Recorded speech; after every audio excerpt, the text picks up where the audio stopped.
사도행전 19장 11절에서 20절까지의 말씀입니다.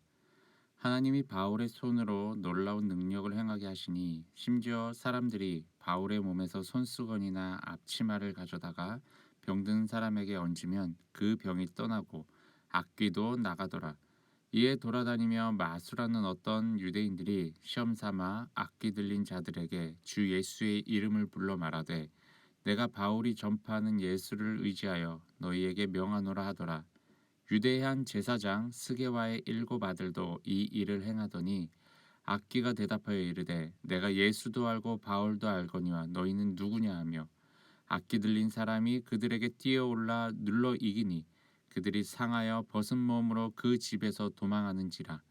에베소에 사는 유대인과 헬라인들이 다 이 일을 행하고 알고 두려워하며 주 예수의 이름을 높이고 믿은 사람들이 많이 와서 자복하여 행한 일을 알리며 또 마술을 행하던 많은 사람이 그 책을 모아 가지고 와서 모든 사람 앞에서 불사르니 그 책 값을 계산한즉 은 5만이나 되더라. 이와 같이 주의 말씀이 힘이 있어 흥왕하여 세력을 얻으니라. 아멘. 오늘을 허락해 주신 하나님께 감사와 찬양 올려드립니다. 하나님께서는 바울의 사역의 현장 가운데 큰 은혜와 능력을 나타나게 해 주셨습니다. 그러다 보니 바울 주변에 있는 사람들은 바울의 몸이라도 한번 만지기 위해서 심지어 바울의 옷자락이나 손수건 같은 것을 가지고 가서 병자들에게 대기 시작했습니다. 신기하게도 하나님께서는 그렇게도 일을 하셨습니다. 그래서 병자들이 낫게 되는 그런 놀라운 일이 일어났죠.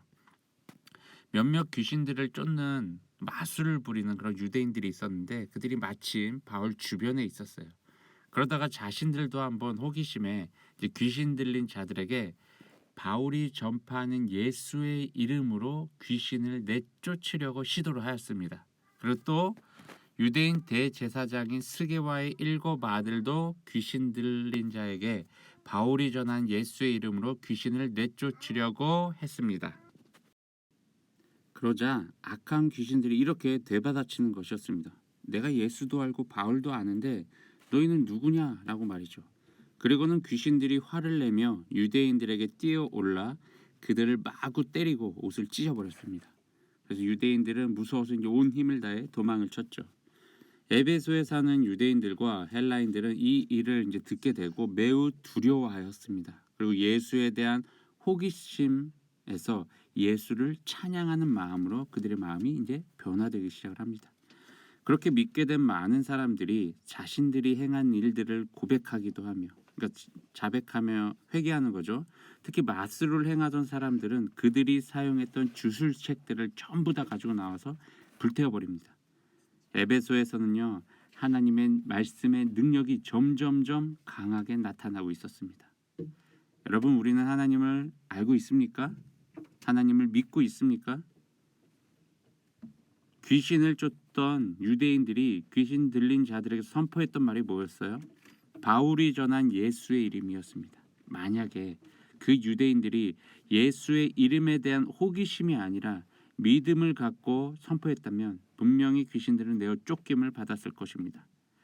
여러분, 하나님의 말씀의 능력을 경험하기를 원하시죠? 하나님을 절대적으로 믿으셔야 됩니다. 그리고 하나님의 말씀을 절대적으로 신뢰하셔야 됩니다. 누군가가 전한 그 말씀을 그냥 듣고 지식적으로 쌓아두는 것은 말씀의 능력을 더 이상 경험할 수 없습니다. 여러분, 어떤 설교자가 설교를 매우 논리적으로 설득력 있게 전하는 것 중요하지만 그것보다도 더 중요한 것은 내가 전하는 그 말씀에 대한 확실한 믿음을 갖고 그 말씀을 전하는 것이 더 중요하다라는 거예요. 아무리 언변이 뛰어나지 못하더라도 그 선포되어지는 그 말씀에 확실한 믿음을 갖고 설교자가 말씀을 선포한다면 그 말씀은 능력으로 나타날 것입니다. 우리 그리스도인들도 마찬가지입니다. 하나님의 말씀을 읽거나 듣거나 머릿속으로 내용만 정리해 갖고 있는 것은요, 삶에서 더 이상 능력으로 나타날 수가 없습니다. 듣는다라는 것은요, 내가 지식적으로 쌓아둔다라는 것은요, 이제 능력으로 펼치기 바로 직전의 단계입니다. 그런데 그 상황에만 우리는 머물러 있으면 안 되잖아요. 다른 누군가를 향한 것이 아니라 나를 향한 하나님의 말씀임을 반드시 우리가 믿고 기억해야 된다는 거예요.